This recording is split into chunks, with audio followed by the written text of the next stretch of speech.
There was a person who says, I wanted to change the world. Then I thought I want to change the country and the society. And then he said, if I would have started from myself, maybe I would have changed the society, my house, my household, my society, and maybe who knows the world. So the thing is, Alhamdulillah, I see like Dr. Farhat as a very leading role model and an inspiration to all the women. Because mashallah, she has really proven how one woman can bring a change in the whole of her household, in the society and in the country and in the world at large. You will get all like her students all over the world. Why? Because Alhamdulillah, everyone would come and then they go back into their, so the thing is that you should just not, every time when we finish a course, we will be crying that, how we are going to, we might go back into the world and we might not be able to survive. But this is how Quran and Sunnah teaches you that whatever environment, wherever you are living, you have to bring a change on yourself and bring a change in the society, in your neighborhood. Because if you want to live in Makkah and Medina and you are a perfect person, then the credit goes to Makkah and Medina, not to you. The thing is that even if we are in the worst of the conditions, but if we have that inner peace within our own self and we accept that this is the challenge, I would say take everything as a challenge. I was a good student in my studies and I would be among the first 3 or among the 10. And that was always my achievement motivation. I wanted to be good in my studies. And Alhamdulillah, at that time also it was very difficult to get admission in medical college. But Alhamdulillah, I had my merit number as 6. So Alhamdulillah, I took that. So, every time there's a challenge. But if you have the achievement motivation, that you want to prove yourself that you can take it.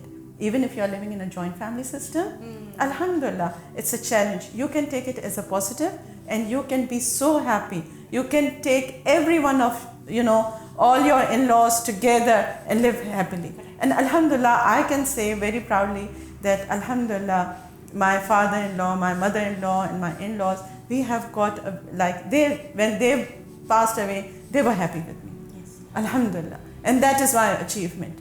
And Alhamdulillah, all my in-laws, we are still here, we are happy. We are living together and we love to have family dinners, we love to have family lunches, we love to go out with the families. And Alhamdulillah, this is what, my children are more attached to their Dada and Dadi than to her Nana, to their maternal side. So Alhamdulillah, because you see, if I would talk bad about my mother-in-law and father-in-law, and if I try to spoil the relationship of my children with their blood-related relations, I'm not doing anything wrong to anybody else, but I'm destroying my children. I'm destroying their mindset. I'm putting up corruption in their head. I'm bringing negativity in them. And this is what Alhamdulillah, I never did. And sometimes unknowingly, I see women, they talk bad about their husbands in front of their children. They talk bad about their in-laws. They talk about, you see, the thing is, we should make our children mature enough to see who's right and who's wrong. Right. Or who's good for them and who's bad for them. Judging them. Rather than just feeding the information. Feeding them. And sometimes you put your own issues or your own likes and dislikes into them. You see, a person who might be bad with me might not be bad with my daughter. So why should I spoil her relationship with that person? My personal grudge with someone should not affect the life of my children or any other person with. And Alhamdulillah, this is what Quran teaches you, that every time we need to improve ourselves. We have to erase that ghil from our hearts. We have to cleanse our heart, same way we want to cleanse our skin. But cleansing the heart is more important than cleansing your own skin and your own faces. But we put too much of attention on our bodies and on our health rather than our spiritual self or our inner self. So it is more our soul that should be cleansed. It's more of our heart that should be cleansed. And believe me, once you start thinking positive about everyone, and this is what I say, that every time when I would talk to my daughter, I would always say, your mother-in-law is very good. Your Nand is very good. Right. Your husband is very good. And sometimes she says, stop talking about their good. Yeah. You know, not in that way, because, you know, I would just, you have to ingrain it in their mind that they are good people, they are nice people, and if there is something wrong, there might be something wrong in you as well. Right. Overlook it. Overlook it. Overlook it. You need to improve yourself. Because you see, the thing is, you cannot change the other person. You have the remote of your own self. So you need to change. That's a very important point, that we need to make changes in ourselves. Yes, because what we do, we try to change the world. Everything. We say husband should change, Yes. mother-in-law should change, Yes. father-in-law should change. But why would they change? Unless you don't bring and you don't show that goodness. So what I think is first and the foremost is the sincerity of your own self and your own intention. How much you want to make up with your life. If you want to be happy, you will be happy. Correct. If you want to make up with your marriage, you will do it. It's a challenge. If you have, you see, Hazrat Asiya Raziyallahu Ta'ala Anha would not have that honor and privilege if her husband was not Fir'aun. Yeah. So the honor and the privilege comes when the things are going against you. You know, don't be scared of things, because the wind is taking you up. So you should not be scared of, and everything, after 6 months, after a year, everything settles down. But that sabr, that in between time, you need to give to yourself and to your husband and to your family and to everyone to adjust. And one more thing that I would say, that don't try to overdo yourself. Sometimes what happens is, when the girls go into a new house, they try to overdo everything. They try to overplease the people, and they will do cooking, they'll do cleaning, they'll do this and they'll do that, and they will overburden themselves, which they cannot continue for a longer time, and then they collapse. And then the expectations of the other person also has already been raised. So I think that you take a small step, whatever you do, but do it with a good intention. And take a small step, but do it with the sincerity of the heart. Not like you have done everything from morning till the evening, and in the end you tell your husband, I've got such a messed up day, I've been taking care of the house and I hate it. So that whatever you have done has been washed. So this we didn't know. The thing is that sometimes you just overdo yourself, and then you start criticizing and complaining, and whatever you have earned, you have drained it out as well. So what you need to do is, do small with good intention, even if you will do small thing. And the most important thing is this: you just need to respect your elders. You should not, I would suggest that whatever situation goes wrong, whatever, with your husband, with your in-laws, you have to put zip on your mouth. Yes. Just silent. Don't answer back. Yes. Don't answer back. The moment you start answering back, then this leads, that makes shaitan happy the most. And that would lead to so many things. And then it is like qila wa qala. I said this, he said this, and I said this, and he said this. And then you just try to justify yourself. You try to get the self-pity from your parents. You try to get self-pity from the whole society. And you said, because they were this, and that's why I've come back to my mother's house. Right. If you have come back to your mother's house, you're a failure. Take it as a challenge. Don't look back. Unless you would not burn the ships, you cannot go ahead. Even if you have the best of the parents, best of the financial support, but no matter what your parents can give you, they cannot give you a husband. True. Husband is the most important thing in a woman's life. Husband is like a roof on your top. You don't want to Mess it up. And Allah has made him a qawwam. He has given him a darja above than you. If he is a king, you are the queen. So, if it had been equal, you cannot have two drivers in a car. Correct. There's always a driver and a navigator. So just stay in your role, navigate. And actually, who's driving? Indirectly you are. Actually, you are living the life. You are leading the life. If a man, if you don't prick his ego, Yes. you don't challenge him, he becomes subordinate to you. True. Very true. So if you want to make anybody, dependent on you, then give him. Yes. In the beginning, you just need to give him. Give everything you have to your in-laws, to your children, to your husband, and then you come and sit and relax and you see the fruits blooming. Alhamdulillah. You get back from your children, you get back from your husband. Yes, Alhamdulillah. You know, the best thing a husband can say to his wife is that I can't live without you. I'm so dependent on you. And Alhamdulillah, this is the fruit you get. But you don't get it in the first few years. Yes. You have to live maybe 10, 20, 30 years. And Alhamdulillah. And you know, the thing is, children will come and children will go. They will live their own lives, whether it's a boy or a girl. Your part is just to groom them, prepare them for a life ahead. You know, the best happiness is if your all children are living happily. Okay. This is the best consolation. It's not if they are living with you or not. Yeah. That is not the idea. True. They should live their own lives wherever Allah has destined them to live. But what it says that you should have the fresh air, good air from them. You are getting good news from them. That is the main thing. Yeah, you should discipline your daughter-in-law. You should discipline your son-in-law as well. Because they are like your children as well. If they have some errors in them or some, you just try to, but in a nice way, in a polite way.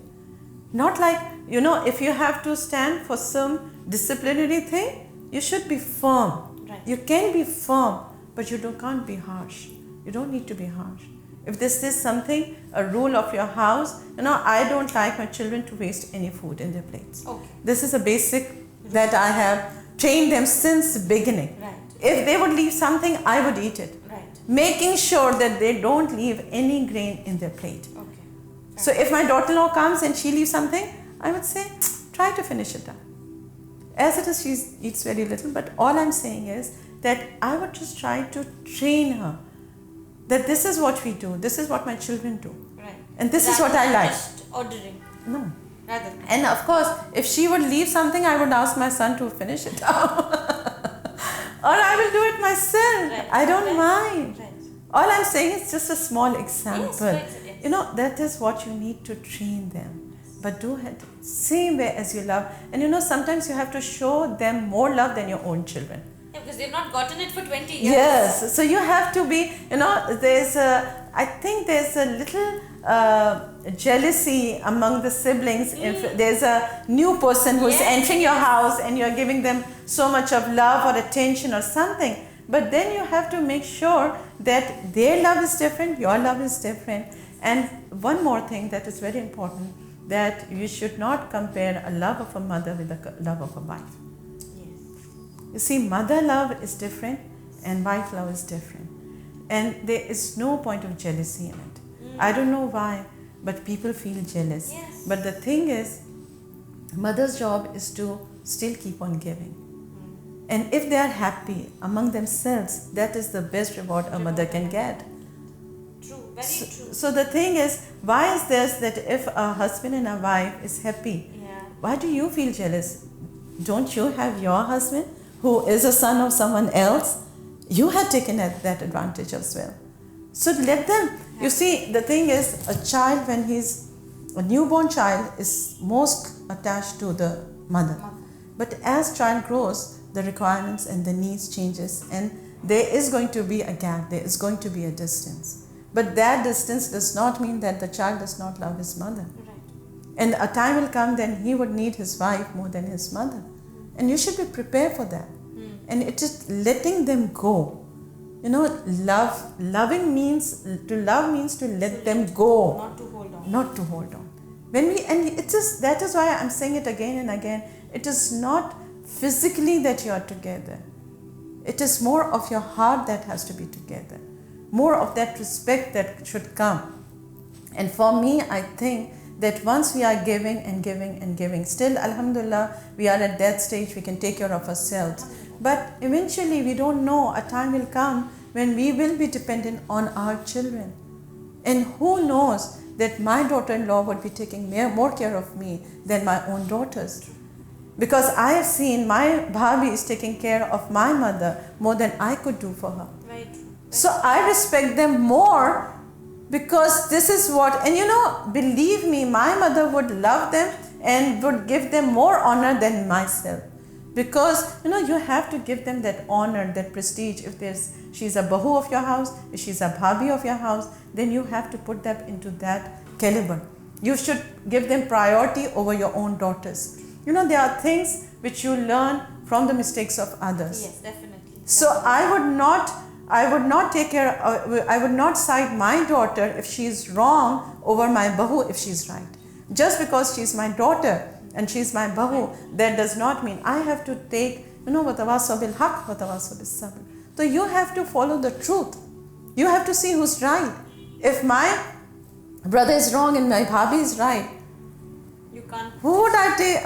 I am more close to my bhabis than I am close to my brothers. Yes. Believe me, because it is the woman who brings the family together. That is very true. Yes, very true. They would remember the dates and the things, the locations. Who likes what? And they, it's more of your human and woman relationships that brings the family together. Men, whether it's your husband or your father or your son, they are all busy. They are all busy in their own business or in their own earnings. But what brings together is the wives that bring the house together. And you see, the thing is that if my son is rude to me, yes, before he got married, I would not mind. Yes. But if he's rude to me after he got married, I am going to blame my daughter-in-law than my own son. So then it is my own fault. Maybe there's a fault in my own tarbiyah if he's not respecting me. So why am I blaming the other girl? So if somebody is doing wrong, you see, the thing is, we are very good in that. Yes. We blame and complain, and we have that self-pity from the society, because if there are issues, I would not like to, I don't like to, and I would not like to discuss my family issues in public. Correct. If I am out with my friends, or I am out in my family as well, I don't like to discuss my family issues. But I've seen people who would do that, which I would say that this is something which is not likable in Islam, and which is not likable among the society as well. And it leads to the comparison. Yeah, and it leads, because you see, what you are doing is, if you are talking bad about your own husband in your friends, what impression are you giving? Why are you, जिसे कहते हैं ना, we say that you are uncovering your own body. And that is what Quran is, that says that, men is libas for women and women is libas for men. So the job or the libas basically covers you. It gives you the beauty, and it gives you protection. It saves you from the coldness and from the weather, the heat and the cold. So the libas was protecting you. How can you talk bad about your own libas? You're talking about your own self.